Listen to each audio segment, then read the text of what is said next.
10 days on the road across Tamil Nadu.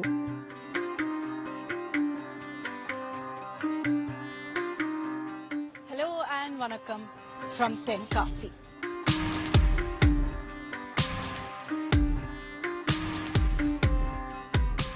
Hello and Vanakkam from the beautiful city of Tiruchirappalli.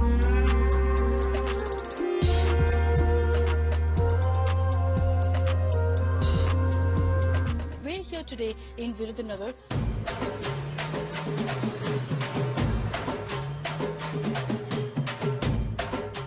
Vanakkam and hello to where land ends, to the beautiful, beautiful Kanyakumari. Traveling through the valleys, through the hills, the seas of this beautiful state. The Election Express is coming to a close, but we're hitting the road one last time. And fittingly, we touch down in Chennai. For anyone who's in Chennai, you know the best way to travel is through an auto. A high-stakes battle in the 3 seats of Chennai. So for one last time in Tamil Nadu, let's get this show on the road.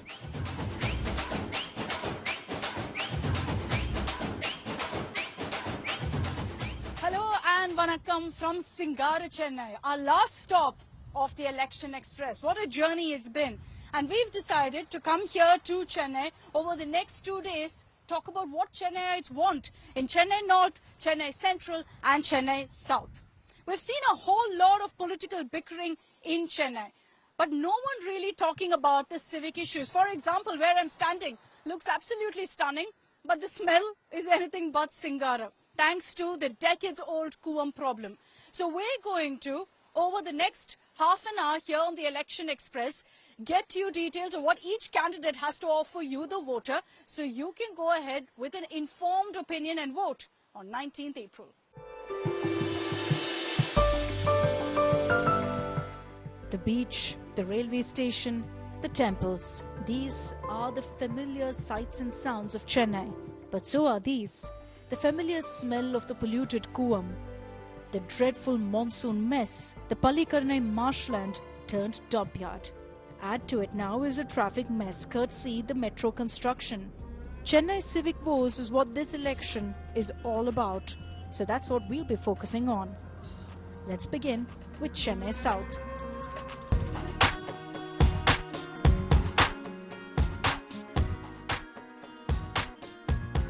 This constituency has an interesting mix of segments: T Nagar, Mylapore, Sholinganallur, Velachery, Saidapet and Virugambakam. Chennai South has been ravaged of late by some of the worst floods. Every time it's rained, the situation has been grave for residents of this area. As someone who's lived in Sholinganallur for years and covered these floods too, I've seen firsthand how residents suffer due to a lack of planning. The amount of water that's been released from that lake has also increased, and from many other reservoirs, because they're all running at near full capacity now.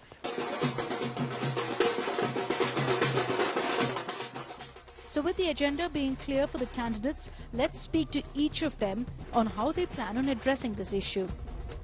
We first meet the AIADMK candidate Dr. Jayawardene while he campaigns in the lanes of T Nagar. Jayawardene was MP of Chennai South but lost out to the DMK in 2019. How's the campaign going, sir? You can very well see the joyous atmosphere here, because ADMK is definitely going to win. So party cadres are with much enthusiasm. People are happy that they are going to elect an ADMK MP.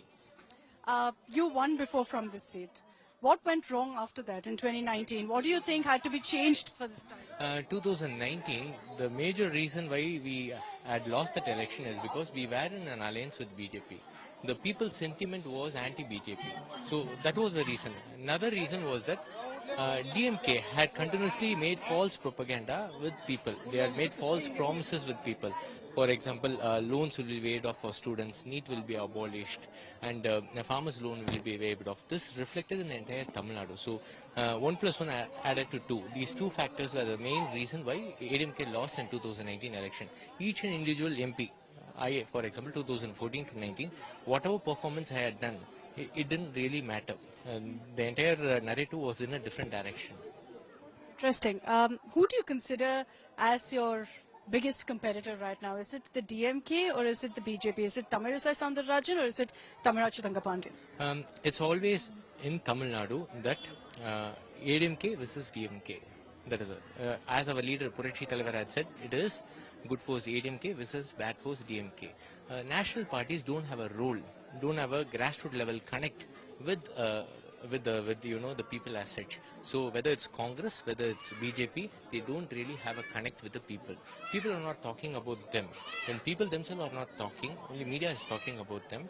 So it doesn't really reflect at the ground level and doesn't really impact the elections. So it's always ADMK versus DMK here, and definitely this time ADMK will win because of the anti-people stance by the DMK government. Price rise has increased. People are unable to run their family. At the end of the month, their savings is all being robbed. EB price has been hiked. So the milk prices have been hiked. People are angry at this present DMK government. So definitely that will reflect. The current MP, Tamilraji Thangapandian, how would you see her performance really? I have been continuously addressing in social media way before, 1.5 months before. I created an hashtag, Timuka Nadaluman Rogunar, Nam Tenchennai Thogudhikkum Makkalukkum Seitha Throgangal. It means what she didn't do for the constituency, how she betrayed the people of South Chennai as such. I recorded around 12 to 14 videos on key issues, Pallikaranai Marshland, CMRL, MRTS, where her role in all of these things was she didn't do anything for the constituency with regard to these matters. Infrastructure facility. I'll tell you one example. MRTS, the Vallecheri to St. Thomas Mount, that rail line. Land acquisition problem, 2007 onwards, it was pending because of it was in the High Court. So during my tenure, I finished off the entire land acquisition problem. And then the project was supposed to be started. But DMK MP didn't do anything in this regard. What had happened is that 18 months the project should have completed, but it's been 5 years. She didn't complete the project. CMRL for entire traffic management in South Chennai, especially OMR Road. If you step into OMR Road, you can't come out of it after if you move just 10 kilometers, it will take around 1.5 to 2 hours. For that, I made sure that I raised the issue in Parliament. CMRL Phase 1 was there, CMRL Phase 2 covering the entire OMR stretch was there. I was able to get funds from nodal agency, from funding agencies. But DMK MP, when she came back, when she came in 2019, the central government didn't release its share of funds of around 4,500 crores. A member of Parliament should speak about it in Parliament. She didn't speak about it at all. She didn't raise the issue. She didn't meet the urban development minister. This is an entire urban area. She didn't meet the urban development minister even once during a 5-year tenure. She didn't bring anything for the smart city mission or Amrut mission. 0 rupees was got from for smart city mission as such. So the entire CMRL stretch, what happened is that because central government didn't release its share of funds, what had happened is that they had reduced the entire length of the CMRL project. And also 5 stations have been taken off. So Pallikaranai Marshland, she didn't do anything. We only the 1,200 crores of solid waste management where Pallikaranai Marshland Reserve where Perumudi Dumpyard is located. I was the one who took the initiative and then 1,200 crores was allocated. When we initially planned within a period of 4 years, the entire dump yard should be cleared off. The garbage should be cleared off and Pallikaranai Marshland should be restored. She came in 2019. She didn't take any concrete steps in this regard. Only 30% of the garbage has been removed, and hence all, if you see Pallikaranai Marshland, from the south, Perumbakam, water is coming. From the west, from Koilambakam, from Nanmagalam and the adjoining villages, around 20 villages, water is coming. During the monsoon season. From the north, Vallecheri, water is coming. It all comes to Pallikaranai Marshland. When the Pallikaranai Marshland is having dump yard as such, naturally what will happen is that the entire surrounding will be flooded. She didn't take care of solid waste management and also flood management as such. She didn't even bother about the constituency. That is why whenever she is going around, she's facing a lot of anger. People are very angry at her. They are asking her, you came 5 years before, now you are coming now and asking votes. So that is why we can, it is clearly seen in the media also. People are continuously raising their voices against her. Don't come into our area. That is the entire situation that is prevailing. We ask him about how he plans on dealing with the flood crisis, and he gives us a detailed breakdown of the possible solutions. What your answer is to that entire problem of the monsoons every single time on OMR, places like Sholinganallur completely flooded. What do we do about that? See, in 2015 as such, when South Chennai faced a lot of problems regarding flooding because there was extreme downpour, and Purachi Talaima was the CM during that time. So she wanted to make sure that there isn't a situation like this which should arise in the future. So she is a visionary leader. She wanted to make sure that funds are, got from the central government. So I, as a member of parliament, because my South Chennai was severely affected because of it, I took, I met Rajnath Singh sir during the time. I made sure that, funds all got through SDRF, NDRF funds. So through Smart City Mission, several, under an umbrella, we got a lot of funds, around 6,500 crores of funds. So Purachi Talaima created a plan where it's short term, medium term and long term plans. Short term plans are where in which an area which is there, which for a normal rain will get inundated, and then if you have to clear water, there is no other way, around 15 to 20 days it will take. So that is all priority area, people will suffer. So that has to be reduced. So Purachi Talaima wanted to make sure that these are all short term measures in which we can address. So that area was around 700 we found out, and then within the next year 75% of the places should be made sure that they don't get inundated. So that is short term measure. Medium term measures are building, for example, if you see, go and see in Koilambakam, where around 20 villages in Ranmangalam and adjoining places, villages, where water is coming to the Pallikane marshland. You need a large cut and cover drain that needs to be built in around 1.5 years. That immediately addresses so much problems. So that was constructed within 1.5 years. So within my tenure, that is all medium term measures. Like in the same way, it holds good for several areas where we created a midterm plan. Long-term measures is where you build rainwater storm drains, and then through which Adyar Basin, Kovalam Basin, M1, M2, and then 4,500 crores was allocated for it. And then before also around 300, 400 crores was allocated. And then we are subsequently progressing it at a rapid phase. What had happened is that 2021 DMK government came into power. They said they are continuing. What happened is that 4,500 crores of contract, they said, what happened when the change of government took place? It was handed over to them. They are the ones who are going to implement it as such. Funding is the biggest problem for any project. We got the funding. What had happened is that 2023, before MIGJAM, they said that 95% of the work with regards to rainwater storm drain, around 4,500 crores, was completed. After, the floods happened and the mismanagement, people came to know about it, they said 35% of the work only has been completed. This is what they had said. Have you ever seen a government lying to the people blatantly? This is what is the government. So people are extremely angry at it. So what I will do as a member of parliament is that make sure that the rainwater storm drains are, constructed in a scientific manner. You should just not construct rainwater storm drains.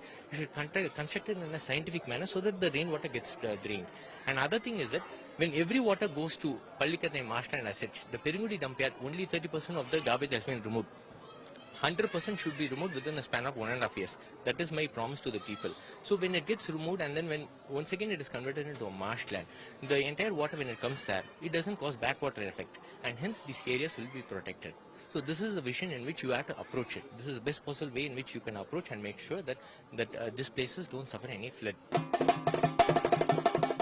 Our next stop is in the other end of the city, to OMR or Old Mahabalipuram Road, to catch Tamilisai Soundararajan's campaign. With lotuses literally blooming at her campaign venue and scores of women lined up, Tamilisai makes her way to a temple.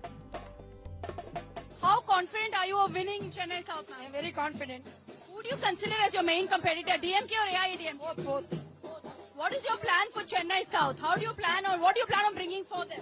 I have lot of plans and I want to solve the problems and we have to make some concrete steps to development of this South Chennai. The biggest issue here is flooding every time. So what are you going to do to address I have that? a great plan to control the floods. Do you believe there's huge anti-incumbency here against the sitting MP? Yes. And what? Let's not approach the people at all. So it's not with people. How has your connect been with the people of Chennai South? Because, it came as a bit of a surprise when the ticket list came out and your name was mentioned. To get connected with people only, I resigned my job. I'm always a people's person. So you're confident you'll win Chennai South? 100%. What is the base on which the BJP is building in Chennai? Because it is considered a DMK Nadu.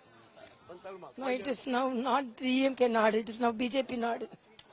Chennai is BJP Nadu. Yeah, definitely. So Chennai South, Chennai Central, both will come your way. Yeah, all three.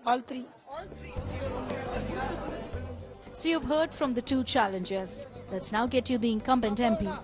Amid the opposition's constant charge of ignoring her constituents, Tamarachi dismisses all the allegations. You're looking lovely as always. How's the campaign going? That's a lovely compliment which peps me up after, like in the course of a very hectic campaign. Campaign is going on a very, very energetic, positive way because the way people receive us because of the social welfare schemes by the Chief Minister Thalapathy M.K. Stalin is astounding. They are all welcoming us with huge, warm smiles, hugs, and then cheers, garlands, and whatnot. And we've been seeing a sense of that while we were covering your rally here as well. We've spoken to the AIADMK, we've spoken to the BJP candidates, ma'am. They're saying that there's a huge sense of anti-incumbency on the ground against you. What's your response to that? That is the usual cliched expression of any opposition candidates. Normally, they would say like that only. But you can see the reception of the people. Now, where is the... why do we have anti-incumbency? Because this 3 years Davidian model government has provided all the welfare schemes, especially for women. Our CM has announced this monthly 1,000 rupees, which is named after our veteran leader Kalaignar Magalir Urimai Thogai Thittam, 1,000 rupees. As well, there is lots of buses which is freely run for all the women. That's the second most important Vidiyal Payanam thing. And the third important is for the education of both girls as well as the boys. From 6th to 12th standard, 1,000 rupees is put on their bank account. I can go on endlessly listing. The past 3 years have been taking up Tamil Nadu on the front level, either in, all the levels of economics, education and health. So where is the anti-incumbency? And my performance at the parliament has also been appreciated by my constituents. So it's all going well. This is a constituency that's very diverse. Like, for example, here where we are, close to Tinagar, commercial hub, IT hub part of this. You've got marshlands which are also part of your constituency. Is it challenging to represent such a diverse constituency? Challenges actually do not pose a very large threat or whatever it is. It is always very interesting because I basically come from a village. I studied in a city and then I got settled here. So I come from a place wherein we all have that mixed of village roots as well as urban population. Here it is the Sholing and Nallur. If you go, lots of migrant workers will be there. And this is a very elite area. And when you go to Saidapet and Valsaravakam, it is also, like marginalized people live. So challenges are being meted out with all the welfare schemes. And especially you can see lot of road infrastructure like metro water work as well as the metro train work is being carried away by the state government. See, the second phase metro train project has been halted for a long time, though it is a quasi-union as well as the state government. Union government hasn't given the fund. It is with the 38 crores that the state government has actually shouldering the whole thing. So lot of upcoming activities show that challenges are being meted out in a very, very productive way by our Chief Minister. Chennai South was one of the worst hit during the floods recently. The opposition said that you were missing in action as an MP. What's your response to that? Then they should have kept themselves shut inside their homes, closing their eyes and not even listening to what's happening outside. I was not in the parliament for more than 2 weeks. Then where were I, if not in the parliament and if not in the floods? There is a saying in Tamil, Poona kanna moodikitta ulagame irundruchu appdinu. If a cat just closes its eyes, it will think that the whole world is dark. That's how it is. We are all in the ground. I have the member of the Legislative Assembly, Tinagar MLA, right now with me, Mr. JK. I have the secretary, Mr. Yelumalai. I have the councillors. I have the veteran DNK leader, Mamlam Chandrasekhar. And I have the Shaktivel, this place in charge. All of us were in the ground. And mind you, this is a reign after 49 years. And the government, especially the chief minister with this entourage of ministers as well as the people's representative, handled it very well, was a certificate given by the union inspection team. It was their certificate that it was handled well. Second day airport was cleared. There was no death rate at all. Third day, almost all the places were cleared except very badly hit Velachery or Madipakam. Who do you consider your main competitor? The AIADMK or the BJP here, ma'am? See, we never see, especially DMK won't, or it will never look either way or this way or that way to, like to get diverted who's our opponent and how do we just face them. We are just working towards on a larger target. That is, with how much larger margin can we win this time rather than the last time. That is our only goal. So I'm neither worried about either of them. So what's your victory goal this time? This time with a margin of 5 lakhs. June 4th, maybe I'll contact you and we'll see if that comes true. All the very best, ma'am, to you. All the best. Thank you. Chennai South is going to see an interesting battle between the two Tamils and AIADMK's Jayavardhan. Let's see who the constituents pick on April 19th.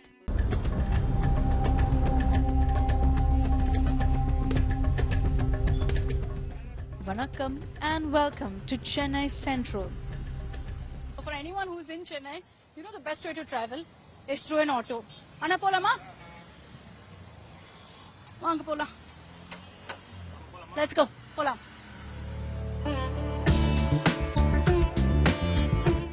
Chennai Central consists of some of the busiest parts of the city: Egmore, Harbour, Chepauk, Thousand Lights, Anna Nagar and Villivakam. This area is a DMK nadu. Even our auto Anna is a DMK backer. உங்க ஓட்டு எங்க? சென்னையில தானா? யாருக்கு vote போடுவீங்க? திமுக தானா? Our first stop is the DMK campaign. Dayanidhi Maran, who's seeking a 4th term as MP from Chennai Central. Roads are filled with the red and black banners, and a 3-hour wait for Maran is spent playing a game or two with the locals, watching children dance, and the usual dance of democracy in Chennai.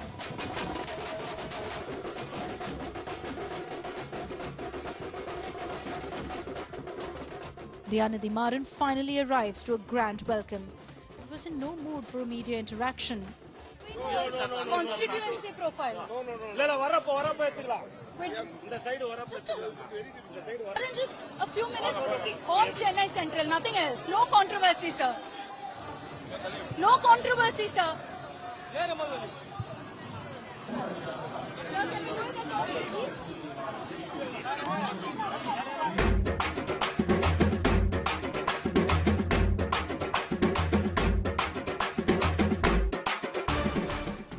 On to the next candidate then. The BJP's fielded Vinod Selvam from Chennai Central, and he's hoping to be a giant slayer. things you see in an election campaign in Tamil Nadu, or an elephant, which looks as real as they get. There's a person who actually goes in and starts rocking it, so it looks super real. They've even put a flag on the trunk here. This is what you'll see in an election campaign only in Tamil Nadu. Jostling through the crowds, we finally reach Vinod. Vinod, how's it going? How's the campaign going? The kind of reception we're getting in Chennai over the last 2 weeks is something out of the textbook, is something phenomenal, something which we've never experienced before. The Modi magic, more like a Modi tsunami, has taken over the city, and ever since this road show happened 3 days back, there's a lot of jubilant atmosphere. The mood is great, and all signs of positivity and victory are here for us to see. At this point, with the fight against a person like Dayanidhi Maran, is there a challenge? Is there a challenge really in coming up against Dayanidhi Maran? Is it a long-term fight rather than the immediate election? See, a lot of people talk about him being a giant in politics. I don't understand what is the measuring stick for calling someone a giant. Just because of the fact that he was born into the first family and his uncle happens to be the chief minister of Tamil Nadu, it doesn't make him a great leader. A great leader is one who has served the people. How many times has he gone to the parliament and spoken for the people of central Chennai over the last 15 years? What has he actually brought to these people? Has the life of these people changed in the last 30 years of him and his family being MPs here? No. So I don't see him as a threat. I don't see him as a competition. He's very naive politically, and we are willing to give him the toughest fight he's ever seen in his political career. Are you banking on a sizable North Indian population here in Chennai Central to actually beat Dayanidhi Maran? I'm banking on the people of Chennai. We don't see people of Chennai as North Indian, South Indian. We don't belong to the DMK. We see everyone, every voter as Indians, and we are very sure that the people of Chennai are with us. they want to vouch and they want to vote for development and not divisive politics in the coming up elections. What is your promise to the people of Chennai Central? If voted to power, what is the kind of achievements or what are the issues that you want to take up? Every year we are used to the worst of floods and it's just worsening year by year. And substantial funds are being given by the Narendra Modi government. It just needs to be utilized properly, put to good use so that the people of Chennai don't suffer year after year without food and milk for 7 days, submerging themselves in water. So better infrastructure, better education, and Chennai is now becoming a drug capital of the country. So synthetic drugs is taking over the city and especially the youngsters. Get rid of all that, make sure that the students and the youngsters have a good life, better life, and throw a lot of light on the importance of sports and develop world-class sports facilities, bring an IAM to this part of the country, and also make sure that Chennai is back on the map as one of the India's most premier cities. Interrupted by the chaos, we resume our conversation on board the campaign vehicle. On an issue like Kuam, Vinoj, which has been here for decades, what's the solution you will offer to the people? Solutions are always around the corner. It's just that none of the parliamentarians have actually applied their mind to bring about a solution to the existing problem for years now. The Kuam was once a source of life for the people of Chennai. It was a river being utilized. But today it is just completely gone as a dump, as an absolute waste because of the mismanagement of the Dravidian parties. So it needs a proper team to be engaged, good minds to be put in place to make sure that we are able to make this navigable again and people are able to use this again. What's been the response to the Prime Minister coming here? You know, how does it make a difference when Narendra Modi comes and campaigns for you on the ground? Sensational. Sensational is the one word which we're going to use. There was a lot of emotion this time when the Prime Minister visited Chennai. It was not the party cadres who lined up, it was the general public who lined up in huge numbers. In huge numbers, it was the general public who came in. It was public who wanted to come and get a glimpse of the Prime Minister up close, and these were absolutely emotional scenes for each one of us who were able to accompany him on the vehicle. Okay, my final question to you. Are you going to be the giant slayer this election in a hub of Udayanidhi Stalin and Dayanidhi Maran? Do you think you can beat the DMK? See, the Prime Minister's dream and message has been to put an end to the dynastic politics which has been ruling the country for years. And this particular seat is an epitome of dynastic politics, with Udayanidhi Stalin being an MLA and Dayanidhi Maran, the same family, being the MP. So by putting an end to the MP here, we'll be able to find really good tribute to the Prime Minister's dream of putting an end to the dynastic politics which he's been talking about. All the very best to you. The BJP is counting on a sizable North Indian population to create an upset for Maran. So we also caught up with some Chennaiites who hail from the north. How happy are you with Dayanidhi Maran's performance? Honestly, to be in the last few months, I think we've not seen any great change or great initiative by the MP or by the party itself. Because one main being the rains in the month of December, I think that 1.5 weeks, I think we suffered the most in terms of electricity, in terms of accessibility to food and pumping out water from the houses. It is very, very difficult. For me personally, as my mom's house was flooded up to the ground floor, and she had literally, I couldn't even take a vehicle and bring her out of the house. So it was so bad. I don't think that affected me a lot. So I was not happy that I'm going to pick somebody who's not going to be responsible enough and come and look at us, even though after the rains and anything in the last 5 years. So I think at that point, during the floods and all that happened, because there were a lot of pictures that came in from Chennai as well. Was there help that reached you from your MP? Did he at any point, did you see him out there actively reaching out? No, there was nobody on the roads. There was absolutely nobody on the road. We were literally calling up our neighbors, checking on them. We were literally calling up on everybody who can help each other in terms of food, in terms of anything. If they need any basic amenity or get food cooked for everybody or something like that, we were trying to help out with other groups and all, saying that they could come and help us or help other communities among us. Not only our community, but even the people who are living in the streets and in the slum areas, where we can go help them serve food or something like that. But none of them were there on the roads. Absolutely nobody. I started off talking about the North Indian population. You're from Rajasthan, but of course you're a Chennai boy now. Does it matter though? Do you sense that because of that, your political leanings are a little different? It is. There's an liking towards BJP. Definitely there is that strong connect. So it is there. But overall, we would say that this time, first time, we are getting a chance to vote for Lotus as a symbol. Because never has BJP contested from Chennai Central, I believe. Always it were in alliance and people had to vote for alliance. So first time, people are getting chance to vote for Lotus as a symbol. So you're happy about that? Yeah, we are good about it. But why though? Because you know, in Chennai, you're a Chennai boy. So you know how the DMK and the AIDMK have always been in power here. Largely the DMK, of course, in Chennai Central. So why do you feel the need for a BJP to actually be here? Because it's a central government election, so people want to vote for central government. They want to make a statement, their share in central government. They want to be part of union government. Going by the trend, everyone is saying that, you know, India has a better chance to win. That is the thing. So, you know that, you know, voting for a party which is going to come to power will add a lot of benefits to the people of this city. You're saying, yes, you support the BJP, but is it because of the candidate? Or is it Narendra Modi? Is it the party? What is it? Primarily because of Narendra Modi. Obviously, he's a phenomenon, no doubt about it. But the Annamalai is also a big factor. I think what he's talking, what promises he's making, he's sounding more practical, more what all initiatives he's telling about are more doable. So I feel that is the thing I'm looking at. Chennai Central, with its endless potential, is a seat loaded with power and responsibility. And fittingly, this is where we end our journey in Tamil Nadu. End of another election express. 10 days in Tamil Nadu.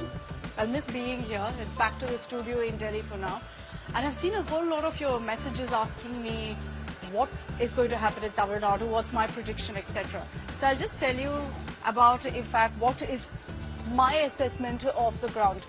I've been to several districts and my sense is yes, DMK is very much in the lead. They're going to be the #1 party, and I agree with Chief Minister Stalin when he says that it's a fight over #2. There's a lot of talk that the AIDMK is going to be completely wiped out. I don't think so. I think that their biggest strength is their symbol, and that's still in their favor. As far as the BJP goes, yes, they're going to make inroads.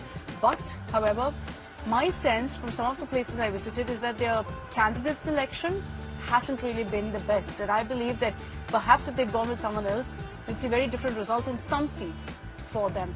So that's my sum up really of the political takeaways. But my biggest takeaway has been from this trip, the amazing people of Tamil Nadu. And every single time I come here, that's what makes me feel at home. You know, in the blistering heat, when you're out there for hours together, you're sweating it out. There were so many countless women at rallies who came up to me, who offered umbrellas, who offered me water, who said something la, and then offered to, you know, have me home for lunch or dinner, which has been absolutely wonderful. So, Tamil Nadu, as always, lots of love to you. Nandri, thank you. Election Express hasn't ended just yet. A few weeks from now, it's on to Andhra Pradesh. Polamana? Pol.